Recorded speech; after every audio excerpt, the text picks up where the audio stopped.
میرے نزدیک یا ہمارے نزدیک نہیں، اس سے پہلے عوام میں موجود پاپولر لیڈر کو پہلے جیل رکھا گیا، پھر ملک سے باہر رکھا گیا اور اپنی مرضی کی حکومت بنائی گئی۔ اب عمران نیازی کو جیل میں رکھا جائے، ہاں جی، اور اگلے الیکشن میں اپنی مرضی کا بندہ اور اپنی مرضی کی پارٹی پھر اسے حکومت دی جائے، تو یوں یہ سلسلہ اہل ہونے کا اور نااہل ہونے کا یہ چلتا رہے گا، اور عوام پاکستان دن بدن بد سے بدترین حالت کی طرف، ہاں جی،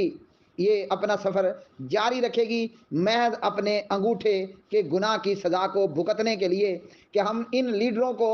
اپنا مسیحا سمجھ کر ووٹ دیتے ہیں، جو ووٹ دینے والے ہیں، ہاں جی، وہ کوئی بھی مذہبی یا جمہوری سیاسی پارٹی ہے، لوگ انہیں مسیحا سمجھ کر ووٹ دیتے ہیں، چاہے وہ ووٹ عمران نیازی کو ملے، شہباز شریف نواز شریف کو ملے، فضل الرحمان کو ملے، ساجد مید کو ملے یا آصف علی زرداری کو ملے۔